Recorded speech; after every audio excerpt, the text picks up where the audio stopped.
UPSC question जो है पूछा गया 1999 में।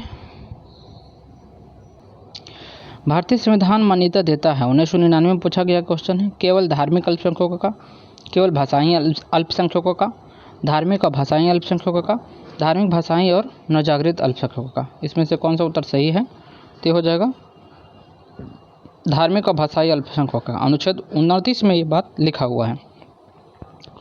निम्नलिखित में से कौन सा राज्य जो है कालानुक्रम में लगाया गया है? पहले कौन?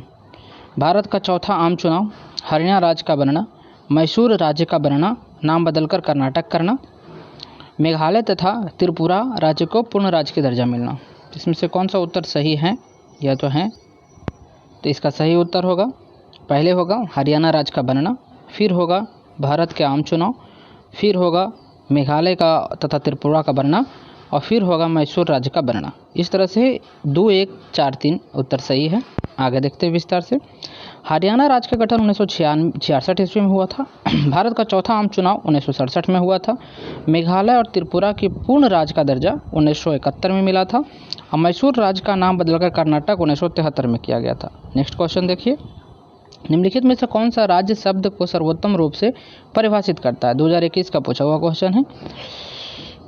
व्यक्तियों का एक समूह जो बिना किसी बाह्य नियंत्रण के एक निश्चित भूभाग में अस्थायी रूप से निवास करता है और जिसका एक संगठित सरकार हो। राज्य का कौन परिभाषक सर्वोत्तम रूप से है जो कह रहा है? एक निश्चित भूभाग के राजनीतिक रूप से संगठित लोग जो समय पर शासन करने और कानून एवं व्यवस्था को बनाए रखने और अपनी नैसर्गिक अधिकारों को रक्षा करने तथा अपनी जीवन के साधनों की सुरक्षित करने का अधिकार है। सी नंबर, बहुत से व्यक्ति जो एक निश्चित भूभाग में बहुत लंबे समय से अपनी संस्कृति, परंपरा और शासन व्यवस्था एक साथ चला रहे हों। एक निश्चित भूभाग में अस्थायी रूप से रह रहे सामाजिक, जिसका एक केंद्रीकृत प्राधिकरण तथा केंद्रीय प्राधिकरण के प्रति उत्तरदायित्व कार्यपालिका एवं स्वतंत्रता न्यायपालिका हो। इसमें से कौन सा उत्तर सही है? एक व्यक्ति का एक समूह जो किसी बाह्य नियंत्रण के एक निश्चित भूभाग पर अस्थायी रूप से निवास करता हो, यही इसका सही उत्तर होगा। ए नंबर। चलिए विस्तार से देखते हैं।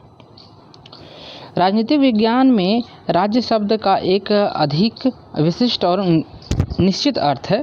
राज्य शब्द का अर्थ एक निश्चित क्षेत्र के भीतर एक स्वतंत्र सरकार के तहत राजनीतिक रूप से संगठित समुदाय या समाज है। इसे ही कानून बनाने का विशेषाधिकार है। कानून बनाने की शक्ति संप्रभुता से प्राप्त होता है, जो राज्य की सबसे विशिष्ट विशेषता में से एक है। तो यही सही है, सी नंबर उत्तर होगा। संवैधानिक सरकार का आशय क्या है? संवैधानिक सरकार का क्या मतलब है? तो संवैधानिक सरकार का मतलब क्या है जो बताना है। तो इसका देखिए सही सीधा उत्तर हम कोई सरकार जो संविधान के सीमाओं को परिवृत्त करता है। संविधान के सीमाओं को परिवृत्त करता है माने संविधान के सीमा के अंदर रहकर कार्य करता है, वही सरकार जो है सरकार संवैधानिक सरकार का अर्थ होता है। देखिए उत्तर सही है कि संविधान सरकार के 3 प्रमुख विशेषता है। पहला, देश के द्वारा अंगीकृत संविधान सर्वोच्च होता है और इसे देश के सभी नागरिकों को पालन करना चाहिए। दूसरा कह रहा है वह संविधान एक स्पष्ट संरचना उपलब्ध कराता है जिसका पालन निर्वाचन सरकार द्वारा करना पड़ता है। संसद के द्वारा संविधान के संशोधन कर सरकारी अधिकारियों की शक्तियों स्वरूप में बदलाव एवं परिवर्तन किया जा सकता है। इस प्रकार उपर्युक्त विशेषताओं में से सबसे उचित विशेषता जो है डी सही होगा। ठीक है, डी जो है, डी का आंसर क्या है? तो डी का आंसर है कोई सरकार जो संविधान के सीमाओं को परिवृत्त करता है। हमने ब्रिटिश मॉडल पर आधारित संसद लोकतंत्र को अपनाया है, किंतु हमारा मॉडल उस मॉडल से किस तरह से भिन्न है जो देखना है।